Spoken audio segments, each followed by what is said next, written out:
Get ready for That Football Show with those fantasy guys. Hello and welcome to That Football Show with those fantasy guys. And we are those fantasy guys. It is week number 13, Jay, and we are just about gone. We are. We have delivered you to the fantasy football playoffs. Goodbye and good luck. And with that said, let's get into the first thing. You want to talk a little bit about Eli Manning this week. I do. Number one, what the hell?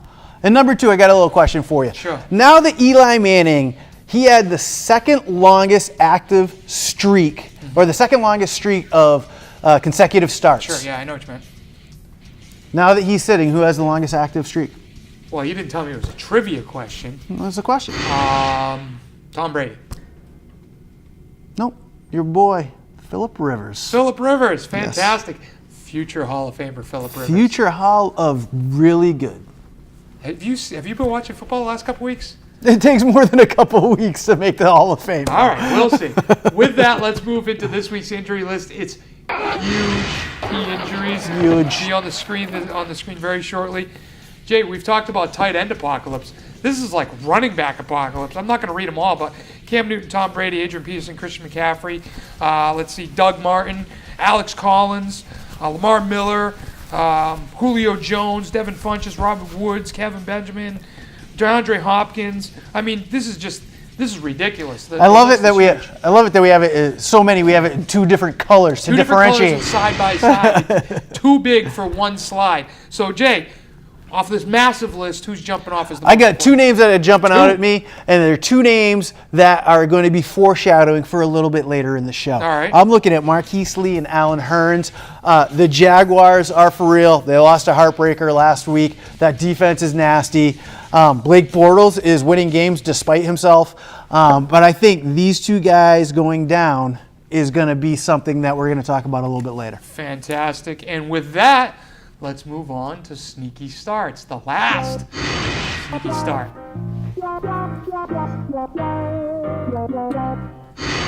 Jay, last week, tell us where you went and how you did. Last week I went with the spark plug, the firecracker, J.D. McKissic. I might have been a week early on him. He had 4 carries for 22 yards, 4 receptions for 24 yards. I mean, that is a whopping 46 yards. Yeah, I mean, I'll tell you what, if they didn't give Eddie Lacy so many carries where he was going nowhere and they gave him to McKissic, I think it would have been a great call. And I think you're right on about the week early.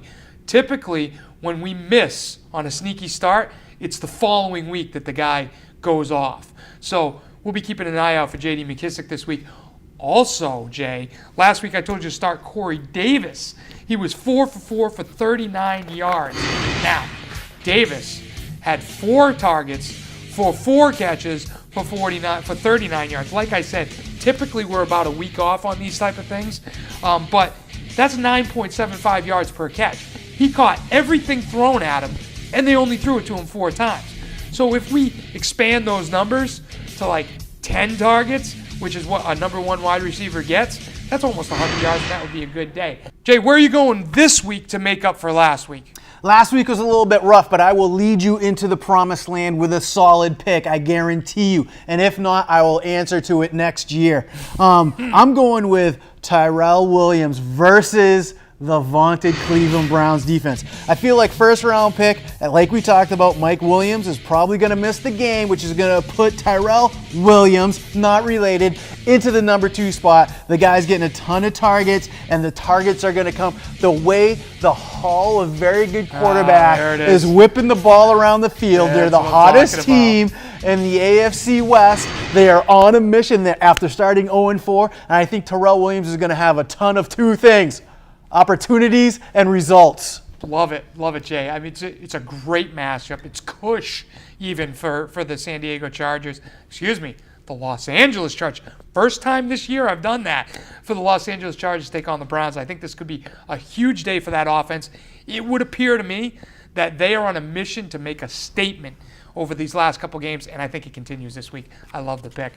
Jay, last week you told everybody to go out and add Josh Gordon.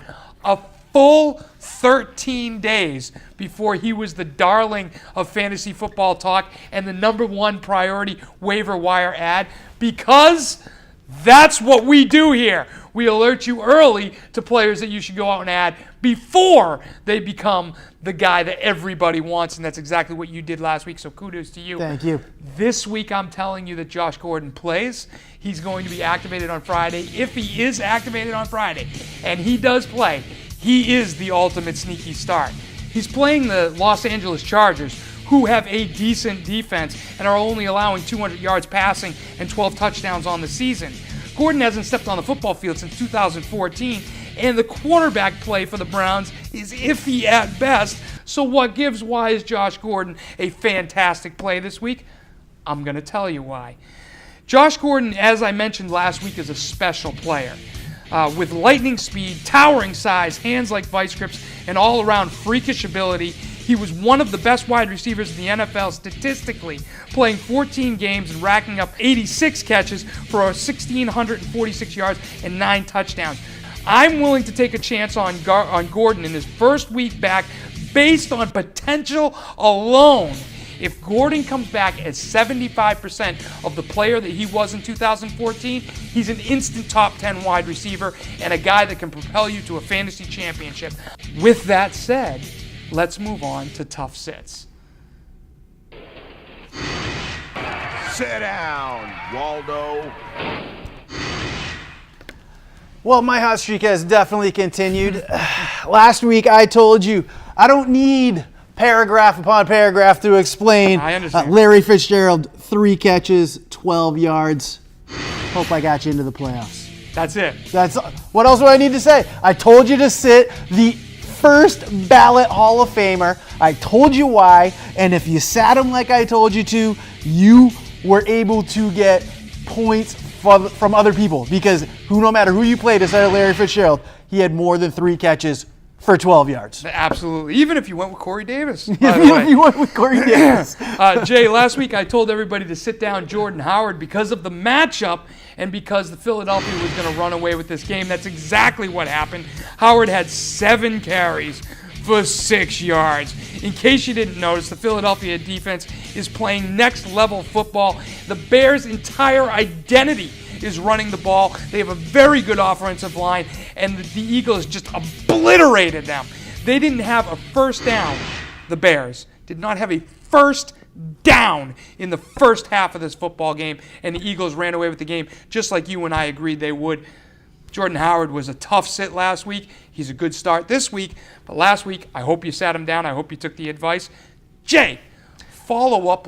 I'm just going to say, imagine if you watched our show last week and you had Howard and Fitzgerald on your team. How difficult it would have been to sit both of those guys, but how much better your score would have been if you had done so. That is a valid point, sir, and one that I hope you all heard. Jay, follow up last week's success with another grand slam touchdown this week. All right, I'm going to follow up last week's stunning development with another shocker for you. I'm going to tell you a guy that's owned by 99% of fantasy football leagues. His name is T.Y. If you have T.Y. Hilton, you need to sit him down. He is going to get the same exact treatment as Larry Fitzgerald did last week. Absolutely. I'm thinking he might have 3 catches. He's a little bit more of a downfield player. Larry Fitz had 3 for 12. I'm going to say T.Y. is going to get 3 for 37 yards. So if you have other options, go other places. As a matter of fact, if you have Larry Fitzgerald this week, you might want to start him over T.Y. Hilton. I love the pick. Jay, that Jaguars defense is nasty this season, and they are not letting anyone pass on them. So I love the pick. This week, I want to go back in time for a moment. Let's go back 4 weeks ago when Ben Roethlisberger looked over the hill, overrated, and just plain old. He was headed for a bye week and was injured. Jay, on Facebook, I answer a lot of questions. I talk to a lot of people, and I urged several people 4 weeks ago to go out and add Ben Roethlisberger because he was set up for a fantastic run down the fantasy stretch. Let's fast forward now to week 10. Fresh off a bye week, Since then, Ben Roethlisberger has 82 completions for 886 yards and 10 touchdowns and has been the best fantasy quarterback over that time, scoring nearly 100 points in 3 weeks.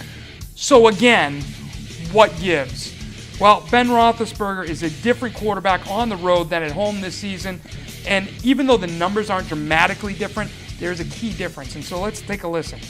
On the road, he has 1,519 yards, 8 touchdowns, 5 interceptions. At home, he has 1,429 yards, 10 touchdowns, 2 interceptions. I'm throwing out that Jacksonville debacle because that was just a nightmare. And you can't work that into statistics. That was an anomaly. Thank you. So now they've played 6 road games, 5 home games. So let's do a little math, right? So if you take 6 and you divide it by 15, 19, you get 253 yards per game, 1.3 touchdowns, and 0.83 interceptions on the road this season. At home, that number improves to 285 yards per game, 2 touchdowns, and 0.4 interception. Those numbers are much better. Now, here is the most important part of the equation. The Bengals' passing defense has been quietly one of the best in the NFL. Top 5, in fact, when it comes to yards allowed at 203 per game and passing touchdowns with only 12 allowed all season. They have not allowed a 300-yard passer, but it's really the rushing defense that I want to talk about. Also quietly, they are in the bottom of the league, allowing 126 yards per game and 10 touchdowns allowed on the ground. Now, they have allowed over 110 rushing yards to a running back in the last 6 games in a row. Wow. This game is on the road in a hostile environment in Cincinnati and has major playoff implications. I believe that the way that the Pittsburgh Steelers win this game is through Le'Veon Bell, and Le'Veon Bell is going to eat on Monday Night Football. Ben Roethlisberger is going to have half of the production that he normally has, and even, let's say, a quarter. I think Ben Roethlisberger has 1 touchdown on this game, and it's probably a passing touchdown to Le'Veon Bell. Oh, love it. So if you have Le'Veon Bell, he's the guy to start in this situation with a plus matchup.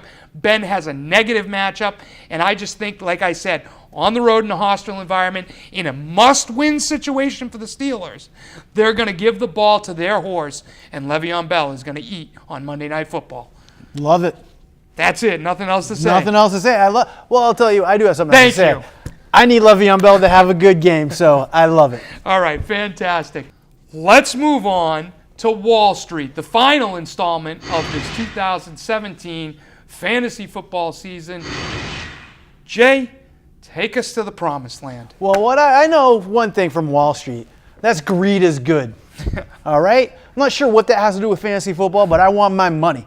And how I'm going to get my money is by looking into the playoffs and cherry picking a couple of matchups that I can right now to set me up for the playoffs. And this is an outside the box theory. Let's have it. Bear with me.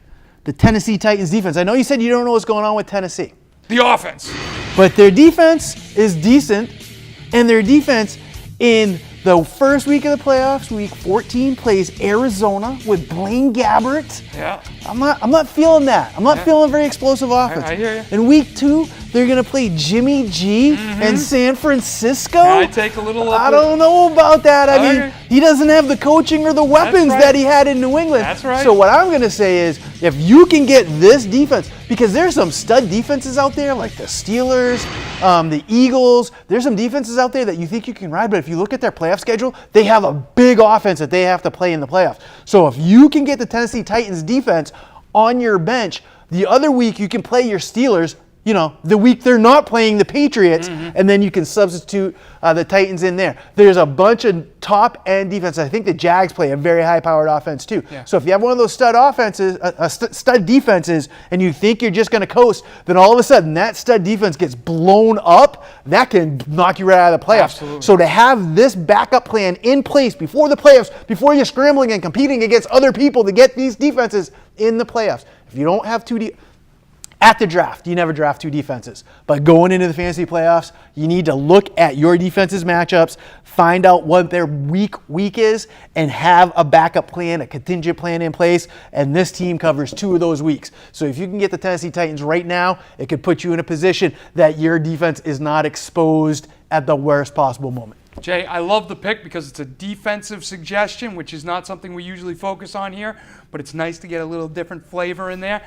Outside the box. However, how else better to end the last season segment of the show, combined segment, than with a disagreement? My buy low on the season, for the end of the season, for the playoff push is one aforementioned Jimmy Garoppolo. Career stats are fantastic. He has 65 completions for 708 yards and 6 touchdowns with no interceptions. The sample size is small, but it appears that Jimmy Garoppolo is a franchise quarterback. That will be proven next year. But what I want to talk about specifically is Week 14. The first week of the fantasy playoffs, he gets the 29th ranked Houston defense, and in Week 2 of the fantasy playoffs, he gets your 22nd ranked Tennessee Titans defenses. Now, the fantasy quarterback landscape is a mess. We have 5 or 6 teams that are down to their second and third string wide receivers. Guys that were benched early in the season are back to being starters. No Aaron Rodgers. Dak Prescott's not the same guy. Drew Brees has fallen off the planet because of the winning football that they're playing there. This is a dynamically different quarterback picture, and if you're stuck with a Drew Brees who you don't know what you're going to get, or a Dak Prescott who you told everyone to bench until further notice, then you need a backup plan. And for the first 2 weeks of the playoffs, Jimmy Garoppolo is that backup plan with 2 great matchups. And again, we disagree on the Tennessee Titans, but I think we can agree that the Houston Texans defense is awful. Yeah, we can agree on that. So at least for Week 14, Jimmy Garoppolo is a solid plan. If you can get him, he's owned in both of our leagues. If you can still get him, I say you go out and add him, especially if you have, like you said, a tough matchup in the playoffs. Jay, one last thing to say about Garoppolo. You need to have a backup plan to your backup plan, because in Week 15 or 16, the fantasy championships, Week 16, they play the number 1 Jacksonville Jaguars defense in Jacksonville. That is not a game that I'm recommending you start Jimmy Garoppolo for. So you need to have a backup to the backup. Maybe your original guy has a good matchup in the fantasy championship, but let's cross that bridge when we get there. Jimmy Garoppolo is the vehicle that will get you there. I'm a little worried. We do disagree. I'm a little worried Jadeveon Clowney is going to retire Jimmy Garoppolo in his first start in San Francisco. Well, that remains to be seen, and we will see that in week number 14, which is 2 weeks away. Let's get back to talking about week number 13 with this week's Weekly League pick. This week, I'm going back to what I told you about Marquise Lee and Alan Hearns. Foreshadowing. Both on the injury report. Both doing a lot of practicing from the sidelines. But you know who had 210 targets last week? With Madden-approved speed, D.D. Westbrook versus the Colts. Had good preseason, too. I think this guy is going to light up the Colts. If both Hearns and Lee play, you want to check this because maybe it's not such a good fit. But if one of them is out or both of them is out, this guy is going to be cheap, and this guy's going to be explosive, and the Colts are terrible. Yep. So you put those 3 things together, this is a fantastic guy to build your weekly league. Go win some money before Fantasy Weekly League is over. That's it, guys. That is all the time we have for that football show with those fantasy guys. Season number 9 signing off. We are those fantasy guys. Good luck in the playoffs. You're welcome. I love it. We'll see you next year, everybody. Bye-bye.